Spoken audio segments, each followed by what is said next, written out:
Welcome to Commander Central, episode 306, and today we'll be taking a look at cards we think are very interesting from Kamigawa Neon Dynasty.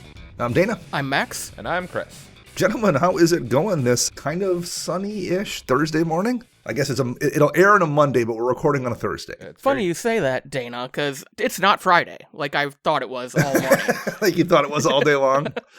Definitely deceptive. I was going to say that, you look outside and the sun's shining, and then you walk outside and you're like, yeah, this sucks. That's like the opposite of that thing where you wake up and you think, oh, it's got to be like 6 a.m., almost time to get up, and look at your alarm clock and it's 1. And you're like, oh, that's amazing. That's the opposite of that when you think it's Friday and it's not. I feel your pain, Max. I also know other thing. I want an eagle as a pet after watching today's Peacemaker episode.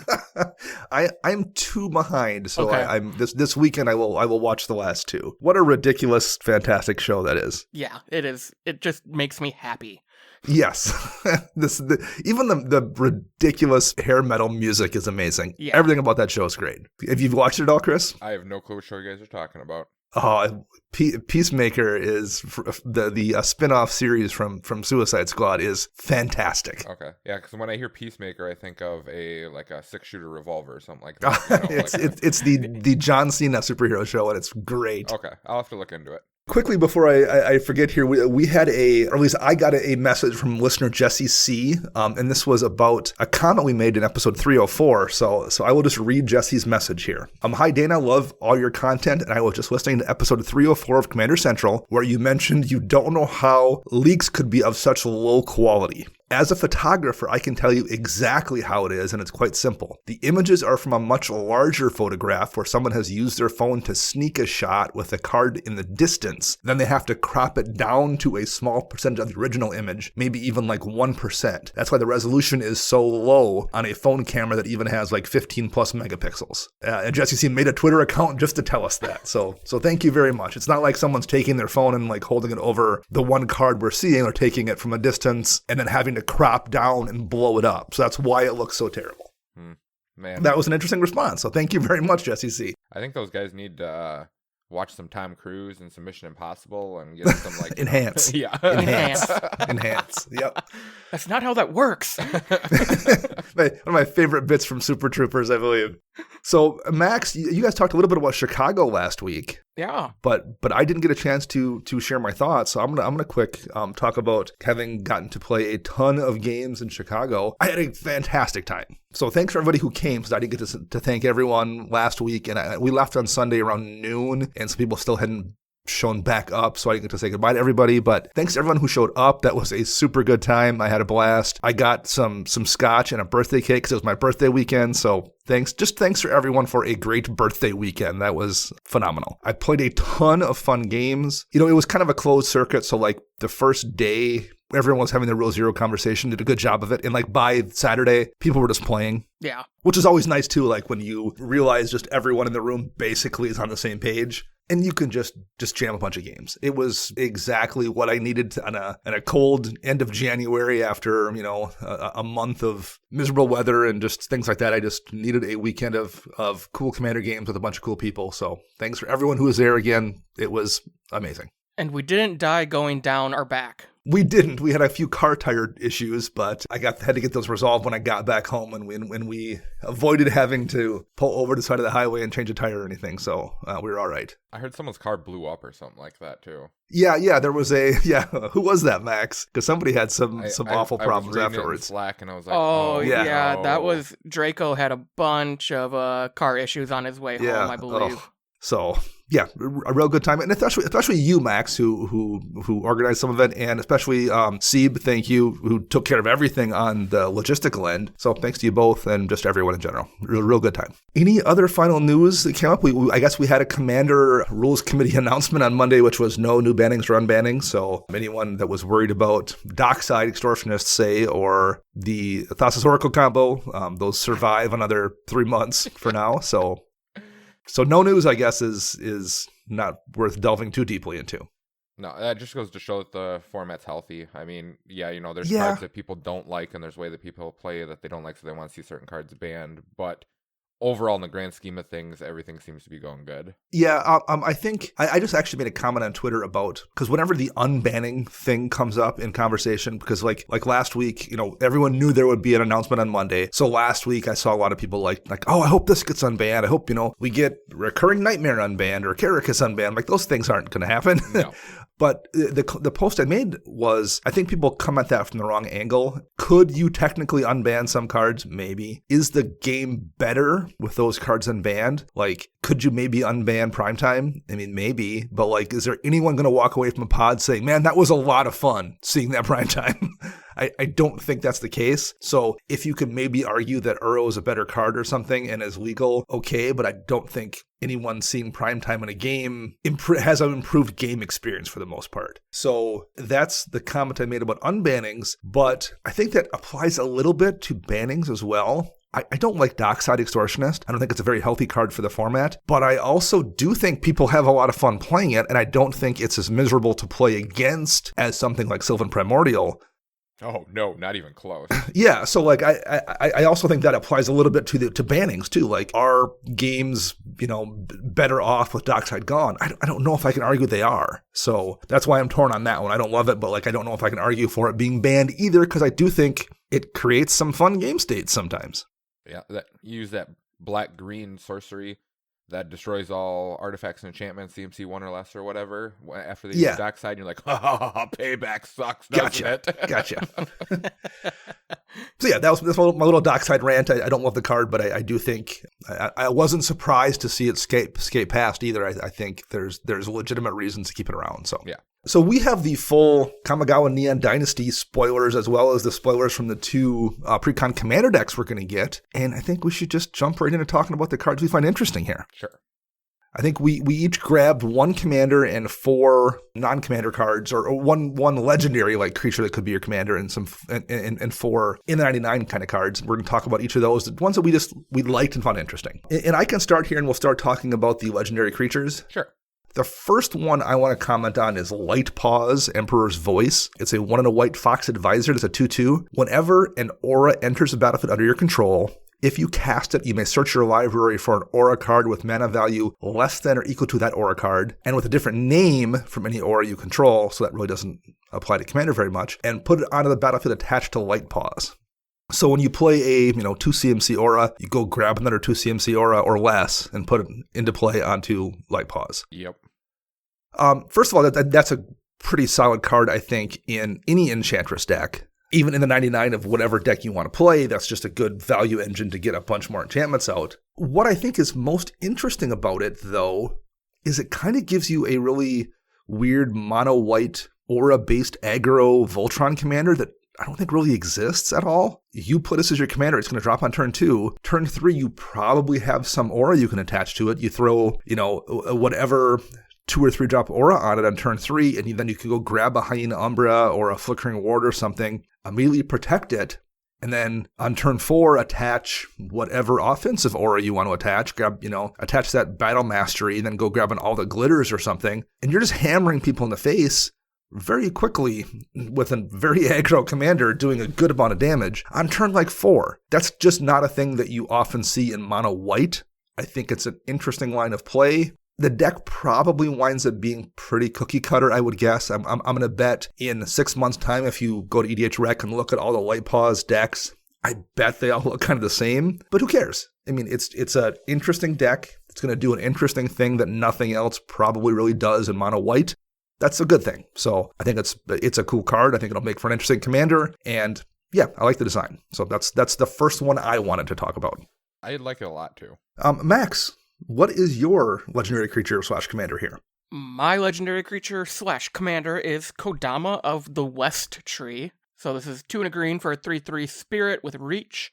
And it says modified creatures you control have trample. So modified means if it has an equipment or counters on it qualify as modifications. And then it says, whenever a modified creature you control deals damage to a player, search your library for a basic land card and put it on the battlefield tapped, then shuffle. I like this because I feel like we're going to get a cycle of Kodamas, kind of like we're getting Omnass, so I kind of like that. But I really like the idea of green has a bunch of enchantments that say when the creature dies, bring this enchantment back to your hand. So there's like Rancor or Vastwood Zendikon enchants a land. Now that, and makes it a creature. Now that's a modified creature. There's a bunch of ways where you can use other pieces instead of just Kodama to kind of build an aggro deck, essentially. And then you can just ramp out all your basic lands. If you're in mono green, you're probably running, 15 to 16, so you can probably speed up the game for yourself. And I think this will actually make a really cool budget commander, because a lot of these enchantments are pretty cheap on the wallet. So I think it'd make a really cool budget commander for people that are interested in those budget type leagues or budget play groups. It's also a pretty solid card in the 99 of a lot of different decks. Yes. If you're playing a Bant or a Selesnya aura deck, well, it just gives all of your creatures that are wearing auras trample, because it says modified creature, but like auras count as a modification. So it's, functionally in that kind of deck reads creatures you control have trample. Your +1 counters deck. Like I have a Selesnya Enchantress deck too, but I can also have a +1 counters deck that's in green. Well, this just means all my +1 counter creatures now gain trample. In addition to that, whenever one of those creatures swings in that now has trample, you get to put a land card into play. So it's a really solid card in the 99 as well of whatever deck you are running. And at 3 mana, it's very easy to run in the 99 as well without taking up a huge chunk of your turn to cast it. Chris, do you have any thoughts on this one, or do you have your legendary creature you want to talk about? I like the card overall. I think it's another aspect in green of what they already do. Giving it, trample. It's going to deal with +1/+1 counters is probably the main theme of where most people are going to end up playing it. And it's ramping you cards, so it's just another green card that does what other ones do. So, I really like the card overall, but I really wish that they'd give green something new instead of the same stuff over and over again.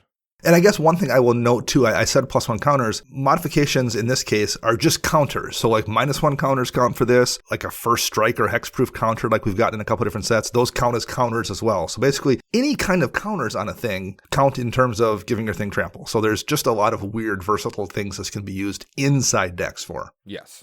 So what is your legendary creature, Chris? My legendary creature is Satsuki, the Living Lore. 1 green and 1 white for a legendary creature human druid that is a 1/3. Satsuki has an activate ability of tap, put a lore counter on each saga you control, activate only as a sorcery. Satsuki's other abilities are death triggers. So when Satsuki's Living Lore dies, choose up to 1. Return target saga or enchantment creature you control to its owner's hand. Or return target saga from your graveyard to your hand. The reason I chose this card was I always have liked sagas. I think it's a cool little mechanic. They only work for so long and then they just kind of disappear. Whereas granted, with this set, as everyone's seen, if you looked at the spoilers, there are lots of sagas that actually are transforming into something else. So you're getting, double value out of it. But your older sagas don't actually do that.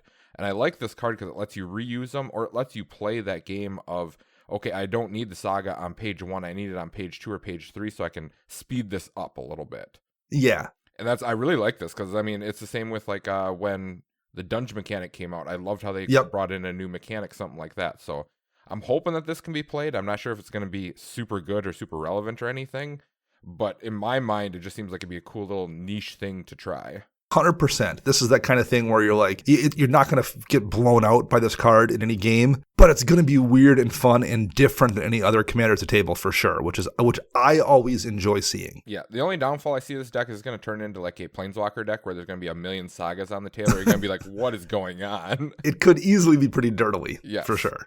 But I played at the shop this week and got to lose to a Biovisionary. Oh no! How would you lose to Biovisionary? Wait, that sounds like some Dr. Mike BS right there. That was was absolutely some Dr. Mike BS. It was at the end of the game, and I had gotten milled a few times, and I was down to literally 1 card in my library, and I was trying to figure out, okay, how am I going to stabilize and stay alive? And I passed a turn to Dr. Mike, and he had, and I wasn't even really, he was playing a Raikou of 2 Reflections deck. Okay. And he had a Mirage Mirror out as well, and there was a mirror pool. And a mirror pool. But I never like considered Biovisionary, and I passed to him, and like the look on his face, I knew some BS was about to happen.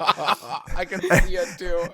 And he like drops a kid on Christmas. Yeah, and he drops a Biovisionary, and everyone's like, "Uh-oh!" And he's like, "Copy the Biovisionary with the Raikou," and we're like, "Oh no!" Make a copy of Biovisionary with the Mirage Mirror. Tap the mirror pool to sacrifice to put a Biovisionary token in play. Pass my turn. I was like, "Yup, you got us." Oh man. Yeah, it was great. So anyway, the point of that was it's just fun like to lose games to dumb stuff like that. Yes. And Tatsuki is the kind of card where you're just going to lose a game to it once in a while, and it's going to be very, very memorable because a bunch of dumb stuff with Sagas happened. Yes, agreed. All right, so moving away from the commanders, let's talk about some cards in the 99. The first one I am going to talk about is Dragon Spark Reactor. It is 1 in a red, and it's an uncommon artifact. It says whenever Dragon Spark Reactor or another artifact enters the battlefield under your control, put a charge counter on Dragon Spark Reactor, and then you can spend 4 mana to sacrifice it, and it deals damage equal to the number of charge counters on it to target player, and that much damage up to 1 target creature. In the right deck, this is dumb. And for myself, I'm going to put it in my jury treasure deck that makes a ton of treasures and more than a few clues and food and blood tokens and that kind of thing. I will just drop this on turn 2 and then forget about it. And magically, 4 turns later or 6 turns later, unless someone's removed it, it's going to have 19 counters on it. And you're going to have to deal with the fact that I can just sacrifice it and blow somebody up and their best creature for having invested very little in doing it other than playing the game I was already going to be playing. Yeah, and it's actually a hard card to like force a removal spell into because your most removal spells that you're playing, like get rid of artifact and enchantments, you want to get rid of something that's really bad. Whereas this is like single target, so it's like, okay, it's only going to hit one person, so am I that person they're going to hit? Right. Do I waste this removal on it? I mean, then it turns into a big mind game. And you get that situation sometimes with these kind of cards where you're like, oh, I'm not going to respond to it because I'm not going to be the target. And then you top deck something and you're like, oh, if I play this right now, I'm going to be the target. So, and you're like, I wish I wouldn't have let it get to this point to have, 17 counters on it. So yeah, it will create those kind of weird game states too, which are always fun. But there's just a lot of decks, like if you're playing, say, a Brea deck where every card in the deck usually winds up being an artifact. Again, you're just going to drop this and have to do nothing different but play the same Brea game you're already playing, and there'll be a dozen counters on it in 2 turns or something. So it's just a really neat card, I think. I think it's a fun design. It's not game-breaking. You can see it coming from a mile away to deal with it, but if you can't deal with it, it's going to be a problem. And I like when these kind of good cards are uncommons as well. Yes. Yeah, that's cool. We brought up Dockside earlier, and this goes right with that. Essentially, you play this, next turn, drop Dockside, make 15 treasures. Oh, cool. I'll just use 4 treasures and sacrifice the Dragon Spark Reactor. Yeah. Oh, no. And then bring it back with Felden or something. Exactly. Yeah, right. That's the other thing. You don't just use this once. You use it, and most artifacts deck will have plenty of ways to bring it back and use it again. Yeah, which is actually good because it gives them another outlet to do stuff, because a lot of the artifact-type decks are pretty cookie-cutter in what they're doing and stuff. So having another outlet to be like, okay, I can just start putting counters on this to take this guy out of the game, and then I can actually attack the other guy out. Yeah, I mean, it basically, it almost kind of reduces Dirtle because it gives you a way to turn all of that goofy artifact stuff they tend to do. It turns it into win condition. Yep.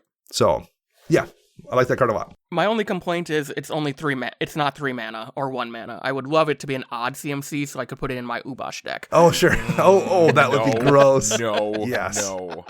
Oh. All right, Max, what's your card here? My first in the 99 card comes from the Precon, one of the Precon decks. This is Drum Bellower. It's a 2 and a white for a 2/1 spirit with flying, and it has the fun Seedborn Muse clause of untap all creatures you control during each other player's untap step. I just find this super unique because it's now in white. Mm-hmm. I like it, it kind of helps that white weenie aggro aspect, your token deck, you don't have to worry about running something that gives everything vigilance. If you run this, you'll probably run both, but it's just a cool thing they're shifting that ability into white, is why I like it.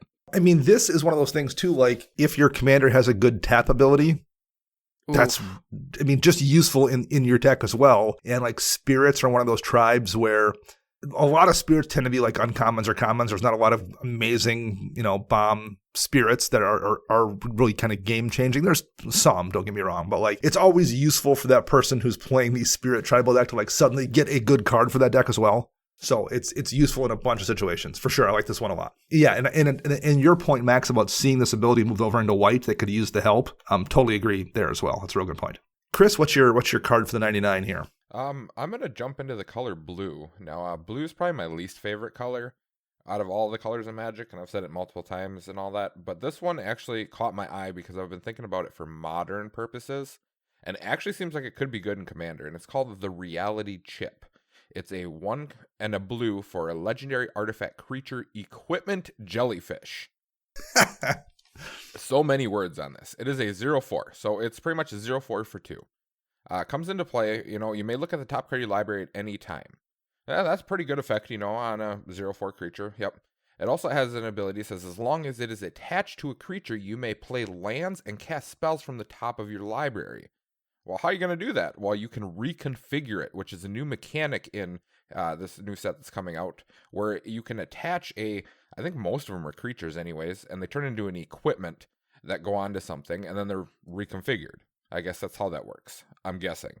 I'm not sure. We'll see how it plays out. But as it's reconfigured on something, then you get to do all this fun jazz of casting stuff off the top of your library, which is pretty cool in my opinion. Yeah, very much so. I mean, Future Sight is already a really solid card that lets you cast off the top, but doesn't let you play lands. No. Mystic Forge is a really, really good card. Same thing, lets you cast artifacts off the top, but you can't play lands. This lets you play lands, which is a big deal.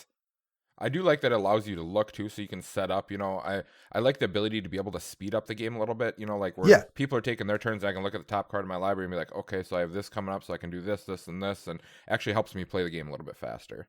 And yeah, I mean, it's easier to remove. Mystic Forge is an artifact, so only artifact spells hit it, whereas this is an artifact and a creature. Yep. Future Sight's an enchantment, only one thing can hit it. Same thing, this is easier to hit. But like, if you're playing either one of those, this is maybe an upgrade. I was looking at my Dynasty deck where I was already running Mystic Forge because I just have so many artifacts in that deck. It's an upgrade to Mystic Forge for the most part. Yeah, it's 1 more mana because I spend 2 to cast it and I have to spend 3 to reconfigure it. So to get to the point where it functions like a Mystic Forge costs 1 extra mana, but Mystic Forge I can't cast on turn 2 and have a 0/4 blocker. Yes. I can't get lands off the top if this is like I can with this. And in addition, in that particular deck, I have a bunch of ways to just equip things for free. So I can just reconfigure this for nothing and have it then be functionally a cheaper Mystic Forge or a cheaper Future Sight. Yeah, I really like this card overall. I mean, it seems really powerful. I'm not sure how much play it's actually going to see, but, it's something to keep an eye on. Well, see, but that's good too, to a degree, right? Like, obviously, Smothering Tithe, for example, is a fantastic card, but you just put it, or can put it, I should say, in every single white deck. Yep. Even a 5-color white deck, because there's only 1 white pip. There's just no reason to not play Smothering Tithe beyond the crazy cost, I guess. but if you use Smothering Tithe, there's just no reason not to jam in every white deck. I much prefer this kind of a design where the card can be really good in the right deck, but maybe isn't for every single deck. I think that is a much more probably difficult thing to design for as well. But when they do it successfully, it's just a much more interesting card design, I think. Yeah, there's so many outs to it. I love the card overall. Yep, exactly. Yeah, the decks where it will be good, it will be really good, and it's just not universally amazing. It's a fun design that's going to be great in the right deck, and I like that a lot. So let's jump to my next card on the list here. That is going to be another red card. So I'm representing Chris's favorite stuff here. Boy, and I've been dodging the red because you keep bringing up red. We have Fable of the Mirror Breaker, which is a reference to Kiki-Jiki from back in the first Kamigawa block. This is a saga, 2 and a red, and the first mode, when it comes into play, you create a 2/2 red Goblin Shaman creature token with, whenever this creature attacks, create a treasure token. So you drop this, immediately makes a body that can attack or defend you. When it attacks, not even on combat damage, just whenever it attacks, it makes a treasure. So that's great. It's fixing its ramp that can be stored until future turns, whatever. So that's pretty useful. The second chapter on here, you may discard up to 2 cards, and if you do draw that many cards, again, always an effect people are looking for in red. Yep. And that's just the second chapter after you already get your treasure-making shaman. And then the third chapter of this is a flip, like Chris mentioned. So you transform the saga into an enchantment creature called Reflection of Kikijiki, which is a 2/2 Goblin Shaman, and it has 1 and a tap ability. Create a token that's a copy of another target non-legendary creature you control, except it has haste, and you sack it at the beginning of the next end step. So it transforms into Reflection of Kikijiki, like the name says, which is also great. Just like everything this card does is really, really, really useful. It's also not busted, so kind of the same thing I talked about with the reality chip. Kikijiki is an amazing card, and in a bunch of decks, you put Kikijiki in, and it's just a card that's going to win you the game. It's just a crazy strong card. This is a very, very useful card. It's very, very strong. You're not going to just put this into a deck because you have an obvious combo with it. This is a card that you're going to put in your certain specific deck where it's doing the thing you want it to do. I like the design. It's really powerful, but it's not too powerful. It's just a super cool card, and I'm a big fan of this particular, both the saga on one side and the creature on the other. Yep, I do like the creature on the other side because it's not an exact like reflection of Kikijiki per se, right? Because it has a activated ability of it, exactly, adding a mana to it. So I mean, technically, yes, you could go infinite. I'm sure there's ways of doing it, but it's not guaranteed infinite like it is with Kikijiki. Exactly. Yeah, you would need functionally infinite mana or some way to generate mana every turn based on the thing you're making or whatever to actually get the infinite loop on it. Yeah. Okay, so my next card is a land, and it's called Roadside Reliquary. It's an uncommon land. It comes in untapped, and it can tap for a colorless, and then it has a second ability for 2 mana and tap. You sacrifice it, and then you draw a card if you control an artifact, and you draw a card if you control an enchantment. So for 2 mana, you have the possibility to draw 2 cards, as long as you meet those conditions. I think this is great. We've seen a lot of cards like this in the past couple years. There's the one from Ikoria, where you can draw a card if you control a creature with power 4 or greater, I think. Yep. Bonder's Enclave. So I like that, this one cares about kind of what the set cares about, artifacts and enchantments. I see this being put in a lot of decks just because everybody kind of runs artifacts and enchantments in most decks unless you are doing something very specific. This just feels like a kind of a auto-include utility land moving forward. One thing I will note before I talk about Roadside Reliquary is we got a cycle of 5 different rare lands that have a channel ability. Yep. They're all legendary. They come into play and tap for the appropriate color, and they have an ability where you can spend a couple mana and discard the land and have it do a thing. We're probably not going to really talk about those because they're all bonkers good. I mean, literally speaking, for the most part, if you put one of those into a basic land slot in your deck is probably better. They will see vintage or at least probably legacy play. Definitely someone will see modern play. They're that good. So we're just not going to go into them like everyone. It's obvious how good they are. If you look at them, you can just be like, oh, that's just crazy useful. So we're not going to go into depth on those. Roadside Reliquary, however, I think is, again, like we have said about a few cards, one of those ones where it's not great everywhere, but it's really, really useful. Where this is probably going to shine, I would guess, are those landfall decks. Where the person has already a Life from the Loam or a Ronanap Excavator or something in the deck where they're already running those cards anyway to play stuff from the graveyard. And you're going to have those turns where your Reliquary's in play and you're like, oh, I got a few mana to kill. I'm going to sacrifice it and I will draw 1 card because I had a, Crucible Worlds in play, and I'll draw 1 card because I had a Sylvan Library in play or whatever. And then I'll just replay my Reliquary from my graveyard with my Crucible of Worlds and pass the turn. And I got to draw 2 cards for, basically 2 mana and replay the land I was going to replay anyway because I didn't have an obvious land drop. So going to be great value in those kind of decks. Yeah, I definitely see it shining in mono white as well because mono white plays a lot of artifacts and enchantments. So just something to give them a card draw of some sort. Granted, yes, it is taking up a land drop, and all that fun jazz and costing you 3 mana overall because you are sacrificing with that land as well. But just having an outlet to draw like War Room or something like that, and an additional one's going to be really nice. Well, yeah, like think about how many decks run Mind Stone and how often you have yourself on turn 9 or something. You're like, oh, I've got plenty of ramp, plenty of lands. I'm just going to crack this Mind Stone and draw a card to see if I can find an answer. I mean, this is basically going to be that. Like, you put it in your deck and, all right, it's turn 10. I haven't missed any land drops. I've got 4 rocks out. I've got plenty of mana and 2 cards in hand. Why not have 4 cards in hand and sacrifice this Roadside Reliquary and not really miss the mana production anyway and maybe draw the answer I need? Yeah, I do like this card a lot because I have been running into the issue when I'm building decks of, what are good utility lands to put in? Like I have like say 5 or 6 slots for utility lands, like, yeah, I could be playing these, but I want to play something different, and you never find something. And this is almost like one of those cards where I'm like, this will just go in then in that spot. Well, just think about how amazing the Horizon lands are, like the Horizon Canopy style cycle. Yes. Right. I mean, this is just going to function like one of those that taps for colorless and doesn't hurt you. And sometimes it's better because it draws you 2 cards in some cases, probably a lot of cases. Yes, agreed. Yeah, really good pick, Max. Thank you. Chris, what's your next one here? My next one is going to be a saga. I tried avoiding rares. I think I picked 2 rares out of my cards, and this one is a rare, and this one's called the Restoration of Ijanjo, or something like that. I can't pronounce it. I'm probably going to get butchered on Twitter for this one, but that's fine. So this saga, it's 3 chapters like all of them do. First chapter is search your library for basic plains card, reveal it, and put it into your hand, and then shuffle. Well, this is a 3-mana saga, so, you're getting a land for 3 mana, kind of like what green does, kind of, in that same aspect. But worse. Much worse. Right. Of course. Chapter 2 says you may discard a card. When you do, return target permanent card with converted mana value 2 or less from your graveyard to the battlefield tapped. So you can go for whatever. White likes to play a lot of weenie type stuff, smaller stuff, which dies easy, so, you can bring it back. Then third chapter, it exiles and it gets transformed, comes back as Architect of Restoration.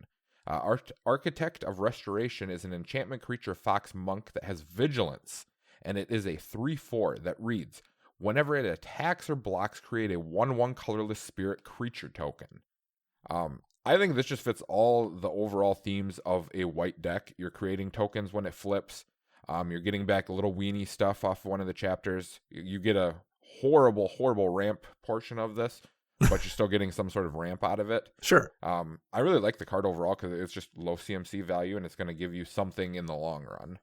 Every mode on the card, like we kind of mentioned, is useful. Yes. Yeah. Is this one you have any interest in, Max? In your, I was wondering if your Regnan Krav deck cared about this kind of thing, or is that deck already too tight? So I cut land tax from that deck about 6 months ago. Okay. And I run our Chaomancer's map in that deck, and I might contemplate trying this instead of our Chaomancer's map because I have been burned by that card too many times to where, like, I play it and I'm, like, in the wrong turn position or it's just too late in the game. So I might try this. I get these are designed for standard, but I really wish that first chapter would just put it on the battlefield. You're already limiting it to being a basic. Just put it on the battlefield tapped at that point. It's mono white. Give them some help. But I love the backside. I wish I could just make this come in as the creature, to be honest. Yeah, sure. Yeah. Yeah, completely get that. All right. My next one here that I want to talk about, Chris came at us with the uncommon. This is a common, Tamiyo's Completion. 3 and a blue for an enchantment aura with flash. Enchant artifact, creature, or planeswalker. When Tamiyo's Completion enters the battlefield, tap enchanted permanent, and if it's an equipment, unattach it. Enchanted permanent loses all abilities and doesn't untap during its controller's untap step. First of all, I'm going to complain about this slightly. Like Max mentioned when he was talking about Drumbeller, it's nice seeing white get an effect. This would easily be a white effect. We've seen it with Darksteel Mutation before. Yep. White needs to help more than blue, and I wish they wouldn't have made this one blue. This could have easily have been a white card, and I would have preferred it there. Again, I think white needs the help more than blue does. Ignoring all of that, I really like this style effect, whether it's Darksteel Mutation or Imprison in the Moon. I think there's one from Dominaria called Deep Freeze, because they're great ways to deal with super problematic commanders that are just going to come back and do the same thing again next turn. It doesn't matter how often you remove a Chulane, for example, it's still going to come back and be a problem. You can't remove a Tatyova often enough to keep a pace with how many lands it's putting into play. This is the kind of thing that you can just slap on that really problematic commander, and it becomes very difficult for the person to get their commander back into play. And I know that kind of sucks to lose your commander maybe semi-permanently over the course of the game. So I don't mean to sound unsympathetic when I say this, but I'm going to say it anyway. If you don't want to lose your commander permanently all game, don't play a commander that people want to permanently remove for the entire game. That's how you solve that problem. Don't run something that someone says, oh, I can't let the person play Magic, or I'm going to lose. And if you want to play that kind of commander, you should maybe accept that someone's going to throw a Tamiyo's Completion on your commander, and you're going to have a really difficult time getting it back unless you have very specific cards in your deck. So I think this is a very good piece of removal. The flash is great. Unlike Imprison in the Moon, you can't tap it. You're not like semi-ramping the person by giving them land. Darksteel Mutation gives them a great blocker. This just taps the thing and turns it off. Yep. And it also hits artifacts as well. Now, Imprison in the Moon hits land, so maybe that's a trade-off, 6 of one, half dozen of the other, but I just think it's a really useful piece of tech. I haven't figured out what decks I want to run it in, or if I'm going to replace Imprison in the Moon in any of them. I don't know yet, but at least it's the first one of this kind of effect they've printed in a few years that I think is definitely competing with the ones I'm already running. So I like this card a lot. I think it's really, really solid, and if you get it put on your commander probably deserved to be hit with Tamiyo's Completion. Agreed. I do like this, that blue is getting a way to remove a planeswalker out of the game type of thing. Yeah. Because for sure. You just you set it off to the side and it can never activate its abilities again. It just sits over there. There it is. What's going to happen now? I'm sorry, Corvald. Yeah. So, all right, Max, what's your next one here? My next one is a rare, and it is Weaver of Harmony. It's 1 and a green for a 2/2 enchantment creature snake druid. It says other enchantment creatures you control get +1/+1, and it has an ability for a green and tap. You can copy target activated or triggered ability you control from an enchantment source, and you may choose new targets for the copy. Mana abilities can't be targeted. I like this for a couple reasons. The ability to copy an ability from an enchantment is pretty cool, so whether that's giving something else double strike from your duelist heritage, or copying the ability from what's the Bant card that gives you the extra attack step? Finest Hour? Finest Hour. I believe you should be able to copy that. Or worst case, just copy a draw trigger, if you're playing an Enchantress deck. I don't know if it's worth the 1 green, but it is what it is. Never know. What I also really like about this card, though, is it's an anthem specifically for enchantment creatures. Yep. I feel like enchantment creatures don't get a lot of love. There are the ones that everybody likes, but we had 4 different Theros sets now in our history. Right. Had a ton of enchantment creatures. So there are a lot of really cool ones that are in that common and uncommon slot that most people don't run in EDH unless you're playing like a budget deck. And just adding this to that probably makes those types of decks a lot better. Most of the Saga creatures we got this time around flip into enchantment creatures as well. So it's also the kind of thing where we're going to get, maybe not every year, but we will semi-frequently enough probably get more enchantment creatures. So yeah, very cool card. I had it on my list of my for things to add to my Sigarda deck until I decided I'm probably going to take the deck apart. Oh no! But I was going to put it in there. Chris, what's your next card here? Mine, I'm going to go into the color of red, and mine is an enchantment. It is 2 mana called Tempered in Solitude. This enchantment reads, whenever a creature you control attacks alone, exile the top card of your library. You may play that card this turn. I looked at this card and immediately thought, hey, guess what? Red just got another okay card draw thing.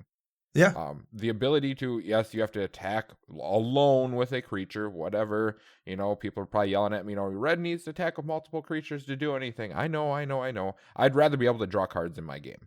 So I really like this, and the ability to just play that card. So if you flip a land, you can still play it. You don't have to worry about that. And that just, I'm loving this card a lot. I'm not sure if I have anywhere to put this yet, but everything overall about this card is just speaking to me, and I want to try it. Yes, agreed. I don't currently think I have a specific deck that wants it either, but I like it a lot. It's super fun, and it's really efficient, and it's very red. Dana, I don't think I've seen you play your Annex Harden in the Forge deck, or whatever the god is. I'm confusing him and Perforos, to be honest. Yeah. It Annex Harden in the Forge, you're correct.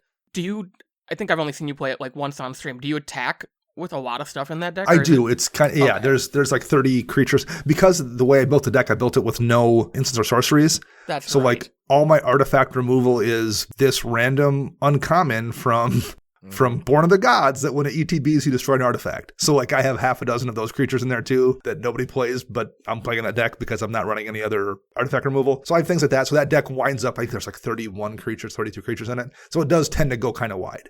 Gotcha. But I was actually considering this anyway, because I'm it still provides a red pip, and there's going to be plenty of turns where I still attack with just one creature, particularly early on. So why not? You don't have to get many cards off this to pay for the 2 mana you put into it.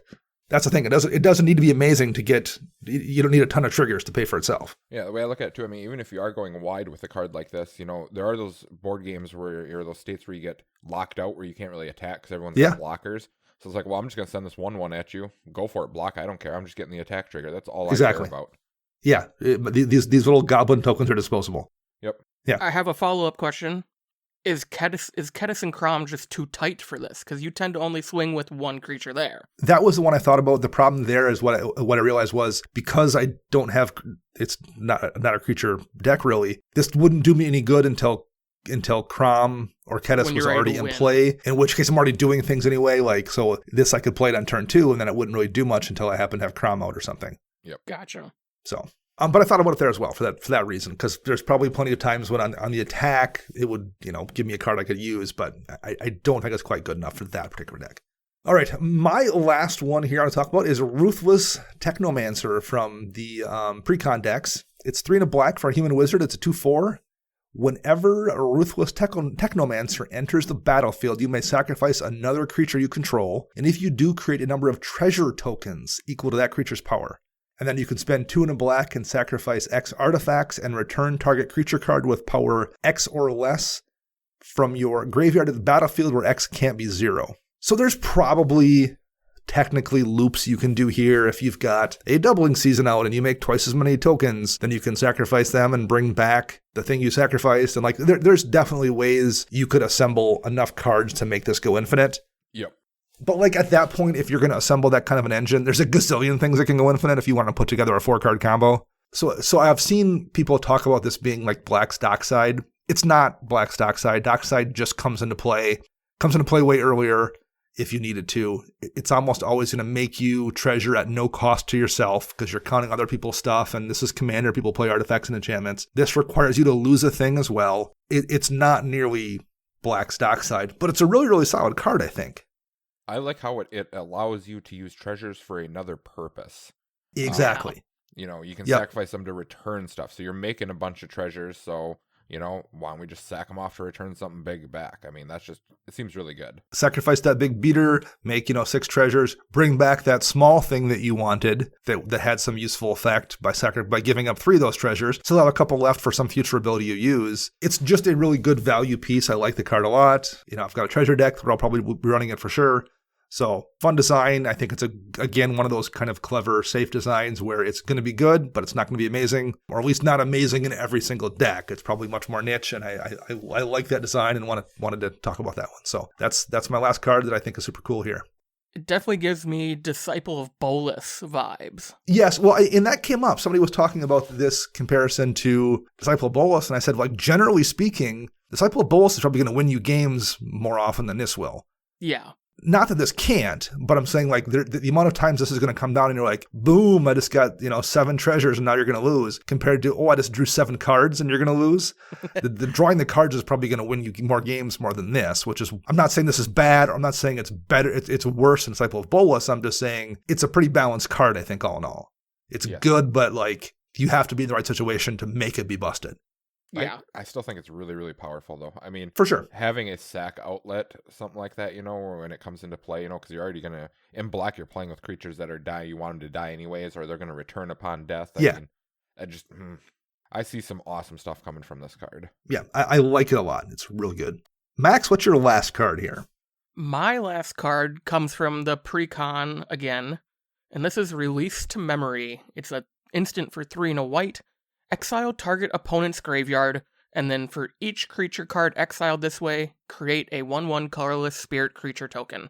I love exiling graveyards. I love doing it at instant speed, and now I get to make bodies when I do it.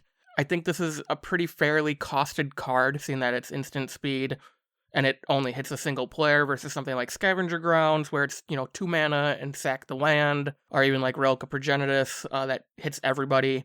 This can definitely be used, in very niche situations, are just, I need bodies on the field, so I'll exile your graveyard because you have 5 creatures in there. I do like how they worded it, target opponent's graveyard, so just to say target player's graveyard, because I could see you breaking this hard if you could do it with your own deck and just be like, I'm going to just go like this and 30 creatures in here and then exile my graveyard and make 30 spirits and wah ha ha ha ha. I know. I thought about all that as well, Chris. I was really sad. So, Chris, what's your last one here you've got? My last one is an artifact creature. It is called Containment Construct. It's a 2 mana for a 2/1 that reads, whenever you discard a card, you may exile that card from your graveyard. If you do, you may play that card this turn. I was looking at this in the standpoint of red again. And, all red's card draw requires you to discard a card usually to draw X amount of cards, off the other spell. So why not be able to cast that card that you discarded? I mean, that just seems phenomenal overall. This is kind of like the mechanic of, I can't even think of what they called it, where it was you discard it and you had a special ability where you could cast it and all that. Madness, yes. Very similar to that, but, you have to actually cast it for its actual cost. But being able to use that card that you're discarding for another purpose already, I think is just huge. I mean, and 2 mana creature, I mean, it goes in any deck. So, I mean, I'm really liking this card. I'm not sure where it's going to be played, but it's definitely going to see a lot of play somewhere. Friend of the show, Kyle, is super hyped on this card, specifically for his Gavi deck, his cycling deck. That is where you'll see this card probably go right away in a lot of decks, but Chris, you nailed on the head that red card draw, always requiring discarding. Oh, cool, I'll discard this land that I may or may not need. Oh, I didn't draw a better land, I'll play the one I just discarded. Yeah, because it doesn't say you have to cast it, you may just play it. So it's like, okay, I'll discard this land, play this land, cool. What's up? I just played, my Tormenting Voice for free. I mean, it is what it is. I'll cycle the Secluded Steep and then play it. Yep. I mean, I didn't even think about that. Yeah, that's... Well, and you have commanders like Riel the Everwise, where whenever you discard a card, you draw that many cards for the first time each turn, and tends to run a ton of those kind of effects just to get double duty out of them. Well, and this just gives you even more value, because you're discarding the cards, drawing that many cards, and then you can play the cards you discarded. Yeah, it's going to be so good. I mean... I want this card really bad. I gotta go hunt it down afoot. I wish they had alternate arts for it, but they don't. It's such a sad day. I can't remember what the card was. I made some comment on Twitter the other day about a card, and someone responded like, I don't have a deck that will run this, but I wish I did. And I thought like this is one of those cards where like, I don't have a deck right now that wants this, but man, I really wish I did, because that would be a lot of fun. Yes. All right, I think that is going to wrap up the cards we really liked out of Kamigawa Neon Dynasty. So I'm wondering what you guys think overall about the whole set, now that the whole thing is spoiled. I will share my thoughts here first. Number one, I didn't play for the first Kamigawa set. It has a reputation that I think maybe isn't entirely fair. It came out in between 2 super powerful sets, and I think it was intentionally underpowered because the entire block to kind of keep standard in check. That's not the fault of anything, but like that's probably what was needed at the time to keep standard in check after something like Ravnica way back in the day. So that's like what they did with Dragon's Maze and all that. Yeah. Like came out.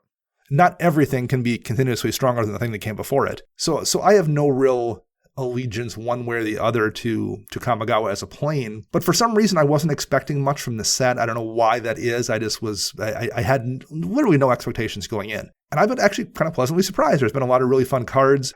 None of them have felt like they're universally busted. Like, oh, this goes in every one of those decks, aside from the 5 lands, I guess. But it's just a lot of fun stuff. Like I've got, 2 or 3 cards for every one of my decks I'm considering putting in. And every one of them is, oh, that's very good, but it's not an auto include. So like, do I want to run it? I like those kind of choices. So I've actually been quite pleasantly surprised with this set. What do you think about it, Max? Yeah, like you, I did not play during the original Kamigawa block. I like this set. I mean, I still kind of feel like I've felt about the past few sets that have come out. Like, there's nothing that really blows my mind, but there's cool utility stuff.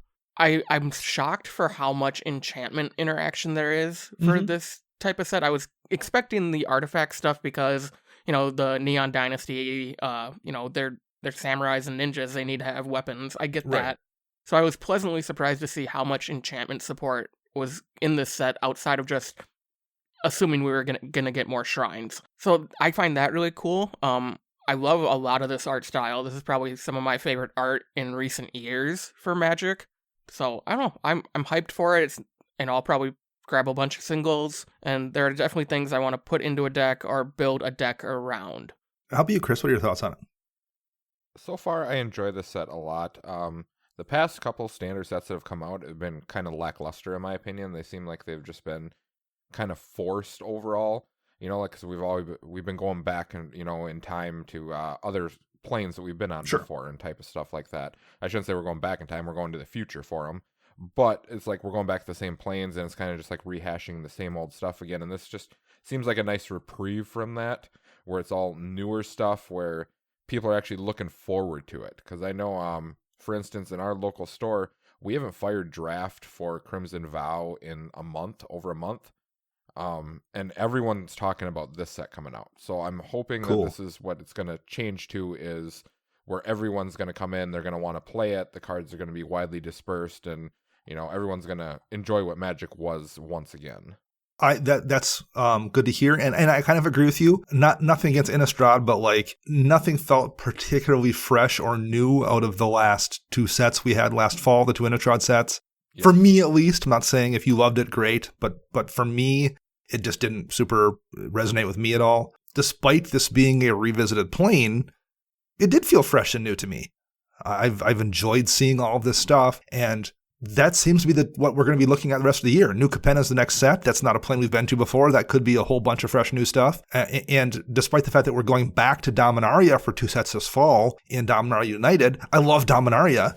They made it super fresh last time, so I'm like excited to see the new Dominaria. And the Brothers War is a throwback as well, but like that feels fresh and exciting to me in a way the third trip to Innistrad didn't. So yeah. Between this and what's in the future, I'm kind of energized and excited to see what we're going to get this year.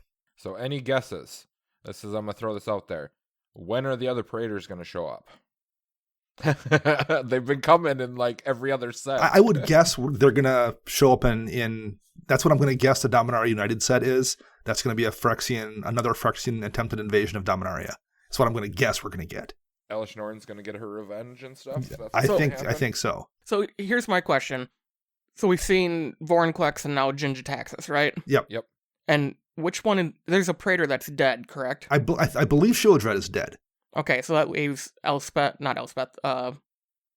white one, and Urbrask. And Urbrask kind of doesn't participate. Urbrask wasn't really the good guy necessarily, but was also like, I don't have any interest in any of your shenanigans. I'm just going to be chilling here with the people below, down in the furnace layer or whatever it was. So it wouldn't surprise me if we didn't see anything else from Urbrask either.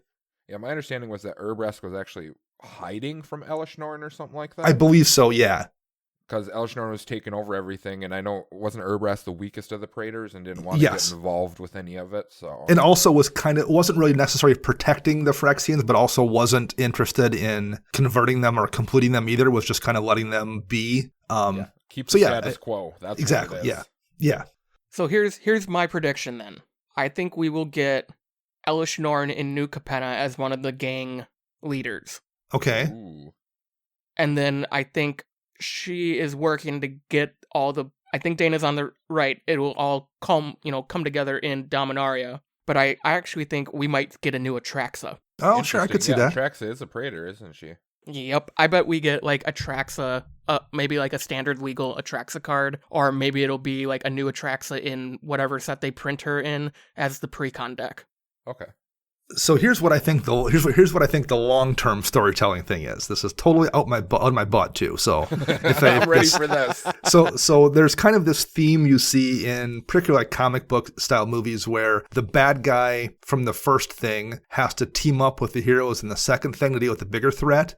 Yep. So there's like the bit in Thor 2 where Loki's in prison. He's like, oh, so now you need my help. Or the second X-Men movie where Magneto has to team up with Charles to deal with the bigger threat. That's what I think is going to wind up happening with Bolas. We're going to get at some point the only way to deal with these Phyrexians is we need to get Bolas's help. I think that's what brings Bolas back into the story at some point is they have to make the deal with the devil to deal with the Phyrexian threat at some point. I could see it because Bolas is like he's one of the poster childs of Magic. So absolutely, that's what I think long term we will eventually get is the scene of Jason's Ugin and whoever having to visit Bolas in prison as he's sitting back in his cell with his hands behind his head, going, "Oh, so you need my help now?" Oh no. So yeah, we will see, but it was all part of his master plan. All part of exactly. All right, y'all, that is going to wrap up Commander Central episode 306. I'm Dana. You can find me on the Twitterbirds at Dana Roach. You can find Max at CMDRCentral_Max, and you can find Chris at WiseSwishy1. Our show is edited by Rafael Garcia. You can find them on the Twitterbirds at Ursa Bear Walker. And our podcast theme is Retro Future Dirty by Kevin MacLeod, licensed via Creative Commons. We will be back next week with another show. Until then, I am Dana. I'm Max. And I'm Chris.